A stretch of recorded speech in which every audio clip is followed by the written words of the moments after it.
Y Dios me da una palabra para este día. Dios es un Dios de nuevos comienzos. Dios es un Dios de nuevas oportunidades. Dios es un Dios de reconstrucción. Dios es un Dios de levantar al caído 7 veces. Amén. Y muchas veces nosotros pensamos que cuando fallamos a Dios, ahí nos quedamos. El enemigo muchas veces logra eso, pero Dios es un Dios de nuevos comienzos, y Dios ya está cumpliendo la palabra que nos dio, una iglesia para ganar personas, no para una congregación, para Cristo, para discipular personas. Y como lo decía Oscar Isaac, para que salgamos. Hay demasiada necesidad allá afuera como para que usted y yo nos quedemos aquí, ¿verdad? Bien comoditos, bien sentaditos, bien comiditos. Dios nos está sacando a un lugar espacioso. Y yo quiero que vayan conmigo al Salmo 18, 16. Yo solo quiero compartir 2 puntos, que eso es lo que el Señor me dio. Dios nos dio esta palabra que nos iba a llevar a lugares espaciosos. Pero mire desde dónde. Dice el salmista David, y esta experiencia es bien poderosa, dice el Salmo 18. El salmista lo está escribiendo desde su experiencia. Vaya conmigo al 18 al 16. Envió desde lo alto, me tomó. Dice una palabra, que el Señor me tomó desde un lugar alto, y Él me sacó de las muchas aguas. Me libró de mi poderoso enemigo, y de los que me aborrecían me libró el Señor, pues eran más fuertes que yo. Me asaltaron en el día de mi quebranto, mas Jehová fue mi apoyo. Me sacó a lugares espaciosos. Me libró el Señor, porque se alegró de mí. No sé cuántos, y si conozco a muchos aquí, que hemos estado en estas experiencias de angustia. No sé cuántos se han sentido como en un pantano. ¿Cuántos se han sentido como en un pantano? ¿Saben qué? Es que cuando uno, yo me he sentido así, cuando uno, el pantano tiene una característica, está denso y está oscuro, sucio. Entonces cuando uno pretende que ya va saliendo del pantano, entonces la adrenalina del cuerpo mismo, las hormonas, ¿verdad?, se aceleran. Entonces eso provoca mayor peso. ¿Y qué pasa? Diga conmigo, nos hundimos más, ¿sí o no?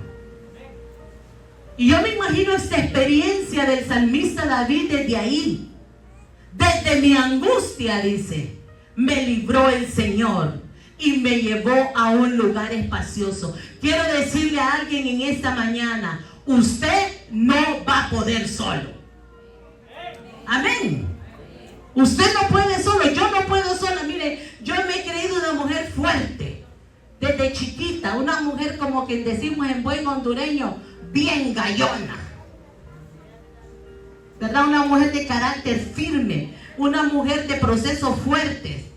Pero más de uno lo revienta a uno, ¿sí o no? Más de algún proceso. Y muchas veces estamos como el salmista David. Y sé que mucha gente está así aquí, de proceso en proceso. Quizás no ha salido de una cuando ya le vienen 3 encima. Así estaba el salmista David.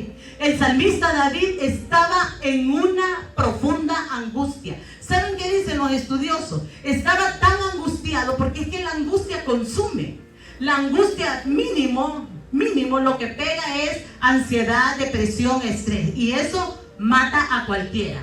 Porque el salmista David estaba llegando que sus huesos se contaban. Él ya ni comía. Dicen los estudiosos que pesaba 72 libras. ¿Se imagina cómo estaba la angustia del salmista David? Porque la amenaza de los enemigos, y quiero decirle acá a la iglesia que sus enemigos no son personas. Nosotros no tenemos lucha contra sangre ni carne. Ninguno de nosotros tiene lucha contra el esposo, la esposa, la hermana, el hermano, el vecino. No, nuestra lucha es contra principados, contra potestades, contra gobernadores de las tinieblas. siglo. Amén. Son luchas fuertes, hermano. Hay gente aquí que está luchando en contra de la brujería. Hay gente aquí que está luchando en contra de la maldición heredada. Amén. ¿Me están entendiendo? ¿Qué peso es eso? Hay familias aquí que tienen maldiciones tras maldiciones. Y esos eran los enemigos de David. Dice, me atacaron mis enemigos, óigame bien, no cuando él estaba fuerte, lo atacaron en el día de su quebranto, cuando ya no tenía ninguna fuerza. Pero quiero decirle a alguien, Dios da fuerza al que ya no tiene ninguna. Cuando usted dice, ya no puedo, ya no voy a seguir, ya no puedo, el Señor te dice, tú puedes porque yo estoy contigo. Tú puedes porque yo te esfuerzo y tú te levantas porque tú eres valiente, porque no estás solo. Amén, iglesia. Así le decía el salmista David. Así le decía el salmista David. Y dice el salmista David, y me sacó de mi angustia el Señor. Si el Señor sacó, óigame bien, y esto es maravilloso porque el Señor no solamente cuando dice, me sacó de las aguas profundas. Eso es puro pantano, hermano. Aguas profundas también es cuando estaban los discípulos, ¿se acuerdan? A mitad de la noche, como a las 3 de la mañana, en una gran tempestad, no sé cuántos hemos estado ahí. Que esa hora, no sé, hermano, esa hora de las 2, 3 de la mañana es matona, hermano. Es cuando uno tiene un insomnio, los enemigos no lo dejan dormir y usted piensa que el día no va a llegar a cuánto, o solo, no sé si solo a mí me ha pasado. Entonces, la angustia se pone intensa, heavy. Yo muchas veces he dicho, bueno, no voy a amanecer, me voy a morir. Porque mire, ¿verdad? Taquicardia, ¿sí o no? No sé cuántos han estado así, hermano, en el pozo de la desesperación. Jonás, el de la Biblia, estuvo 3 días en las aguas profundas. 3 días, dice que le anegaban todas las algas marinas, las latas, la basura, y literalmente que estaba casi muerto, ¿verdad? Entonces dice que él se arrodilló al 3er día y invocó el nombre de Jehová. Cuando David, cuando Jonás, cuando Pablo, que estaba en aquella cárcel, en el cepo, ya en lo más profundo, y no sé cuántos hemos estado así como Pablo, en el cepo, en lo más profundo y de remate atados los pies con cadenas y grillos. Pero allá en lo más profundo, el apóstol Pablo y Silas empezaron a adorar al Señor. Desde la angustia. Amén. Desde la angustia. Cuando usted y yo invocamos al Señor desde la angustia, entonces Él nos oye y nos saca a un lugar espacioso. Amén. ¿Cuántos necesitamos una intervención divina? Amén. Quiero decirle a alguien, solo la mano de Dios te va a librar de la situación que estés. Amén. Solo la mano de Dios nos va a poder sacar de la angustia. Yo creo mucho, de hecho, estos últimos tiempos he practicado un poco más y recomiendo mucho los psicólogos cristianos. Porque nosotros somos espíritu, alma y cuerpo, ¿sí o no? Y hay cuestiones del alma, del pensamiento que tenemos que estar acompañados para quizás sanar algún trauma. Pero quiero decirle que solo la mano de Dios no pasa. Amén. Y aquí hay psicólogas buenísimas. Aquí en la iglesia hay una clínica de psicología que está abierta. Pero sí quiero decirle que solo la mano divina nos va a sacar de la angustia. Necesitamos una intervención divina porque tenemos una preciosa promesa. Y dice, y me llevó a un lugar espacioso. Cuando pienso en José, que estuvo desde la angustia, ¿sí o no? Y mire qué tremendo, en una edad jovencita. José tenía entre 16 y 18 años.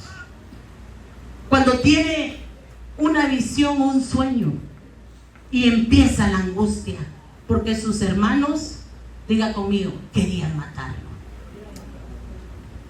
De hecho, lo mataron en su corazón, porque lo tiraron a la cisterna. Le arrancaron la túnica. ¿Qué más le hicieron? Lo metieron en la cárcel. Vino toda la tentación sexual sobre él, un joven de las hormonas al 200%. Pero desde la angustia también a José lo libró el Señor. Con una herida profunda en su corazón. Y mire, esto es importante y el Señor me lo decía. Y leíamos un post en esta semana con el pastor, de un pastor que nosotros admiramos mucho, y él decía: yo no voy a estar 20, 30 años sin perdonar, sino que voy a ser como José, que cada proceso lo iba perdonando. ¿Se imagina José con el proceso de que se burlaban de él? Con el proceso de que le quitaron la túnica, con el proceso de que lo tiraron en la cisterna, en el pozo, con el proceso de que lo vendieron como esclavo. ¿Cuánta amargura hay, hermano? No hubiera durado. Quiero decirle a alguien, y por experiencia, es difícil perdonar, hermanos. Perdonar es como los antibióticos. Como hieren de feo, ¿verdad? ¿Cómo decir, papi, una palabra? Clordano, no sé, me dice, hiere a clordano. Es que los antibióticos son horribles. Apestan, ¿sí o no? Son difíciles de tragar, pero son efectivos, ¿sí o no? Curan la infección. Siempre he comparado el perdón con los antibióticos. Y yo le puedo decir, necesitamos perdonar y soltar. Y hágalo lo más pronto que pueda, porque Dios tiene para usted un lugar espacioso. Amén. ¿Sabe por qué el Señor llevó a José a ese lugar? Porque él había soltado a sus hermanos. Pero mire qué tremendo. Es que le estoy hablando de este lugar espacioso. La Biblia tipifica a José que llega a Gosén. Diga conmigo, Gosén. Gosén es el lugar de las bendiciones. Gosén es el lugar de la sanidad.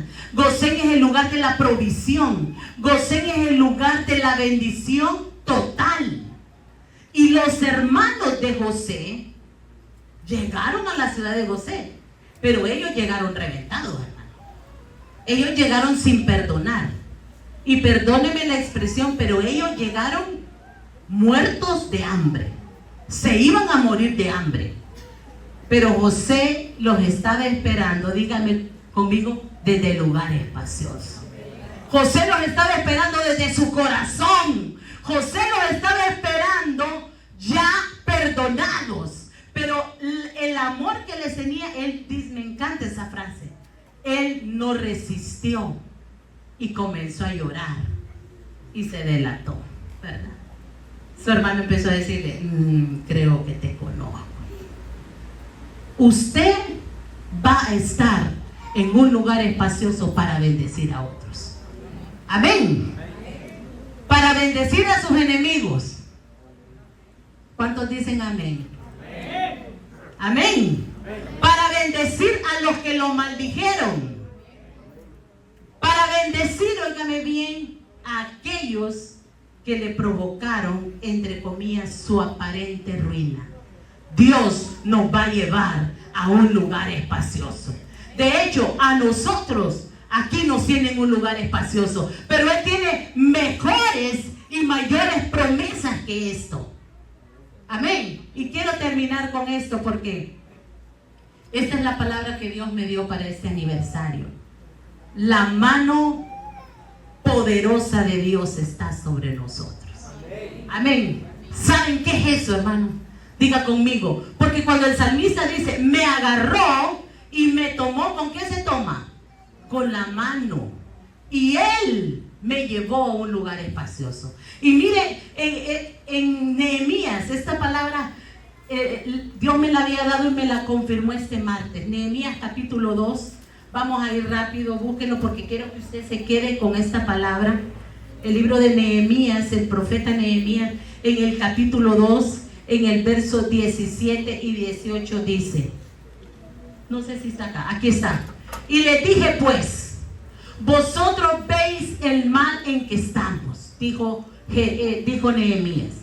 Que Jerusalén está desierta, todas las características.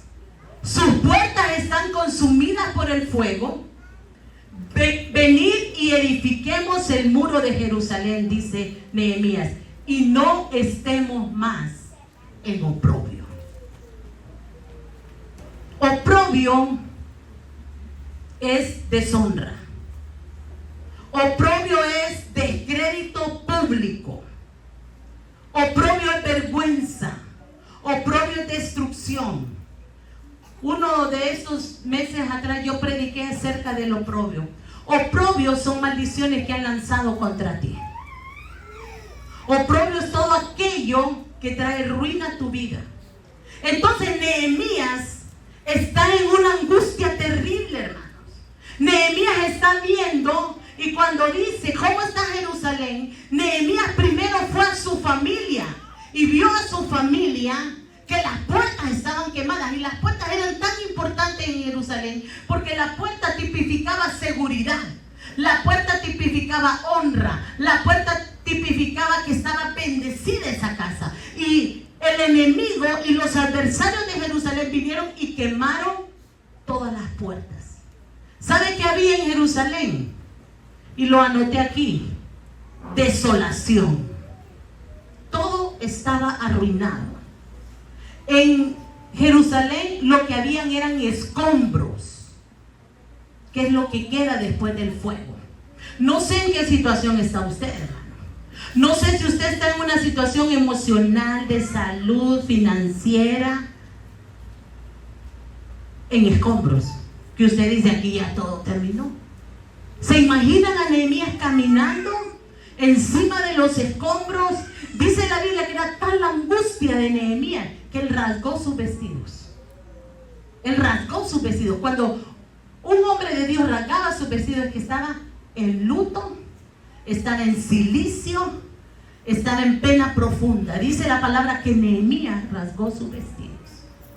Comenzó a llorar, pero comenzó a invocar el nombre de Jehová en medio de la angustia, en medio del oprobio, en medio de la desolación, en medio de todo aquello que estaba en ruina. Y hoy quiero decirle, y mire qué dice. Entonces dice, él le declaró en el verso 18, y le declaró a lo que quedaba, diga conmigo, a lo que quedaba. Y me encanta, como la mano, diga conmigo a alguien, como la mano poderosa de Dios está sobre mí. Alguien hoy puede decir, la mano de Dios está sobre mí. Como la mano poderosa, póngase de pie, como la mano poderosa de Dios está sobre nosotros. Entonces ellos dijeron, nos levantamos, nos esforzamos y edificamos. Solo voy a pasarte aquí un ratito, Dulce. Vení, mamá. El próximo domingo quiero que tengas un tiempo para contar tu testimonio. Literal, ¿verdad, Marta? Saúl, de muerte a vida. O sea, literal, esta niña se murió en la cuesta en Chile, en un carro. Literal. Su hermana doctora y la otra era doctora o enfermera. Enfermera dijeron, no tiene signos. O sea, vamos a ir a que le den el diagnóstico de muerta. Literal muerta. Y se imaginan una familia en angustia. Siempre me he imaginado, y voy a preguntarle a Dorisela la angustia que sentí, porque es su hermana y es doctora. Desde la angustia. Pero adentro de ella, ¿sabe qué iba clamando? Señor, me pongo a cuentas contigo. Decinos en unos 2 minutitos, porque yo sé que vas a tener que tener un tiempo. Amén. Dios los bendiga. Pues todo sucedió muy rápido. Ni supe cómo en mi casa sucedió. Me bajaron al carro chineada, pero yo ya cuando iba abajito de la Casandra, yo dije, ya sentía que no podía más. Y dije, aquí la única opción que queda es ponerme a cuentas con Dios. Pero lo más emocionante fue que, yo digo emocionante, que en mi corazón no había miedo, sino que había gratitud. Porque yo le dije, Señor, gracias por la vida que me ha dado. Gracias porque hasta aquí tú has sido fiel. Y si es el momento, estoy de acuerdo contigo. Y si es el momento de llevarme, me voy en paz y me voy contigo. Y ahí me desmayé, no supe más. O sea, de ahí para allá, eso sucedió como a las 12 del mediodía y vine a tener conocimiento como a las 10 de la noche. Entonces, de ahí para allá, no me preguntes qué pasó, me iban a entubar, pero Dios es fiel, pues. A lo que quiero llegar es que Dios siempre da una oportunidad. Dios siempre da una oportunidad. Y a mí me dio esa oportunidad. Lo único que me entristecía era pensar en mi familia. Pero yo decía, él iba a ser fuerte, decía yo. Y hasta aquí, Dios me ha ayudado. Y porque yo desde que nací tenía un pronóstico reservado. O sea, los doctores no decían que yo iba a sobrevivir. Estuve como 4 meses en incubadora, o sea, luchando día a día. Y el martes cumplí años. O sea, el martes cumplí años. Y de tener un pronóstico reservado, hasta aquí estoy. Y estoy con un propósito. Amén. Porque la mano poderosa de Dios ha estado. Porque la mano de Dios ha estado con esa familia. Yo quiero que donde usted se levante su mano y le diga, Señor, no sé. O sí sabe cuál es su angustia. Tú sabe cuál es su proceso. Hemos tenido cualquier cantidad de testimonios en esta iglesia. Pero hoy vamos a declarar, como dijo Nehemías, la mano poderosa de Dios está sobre mí.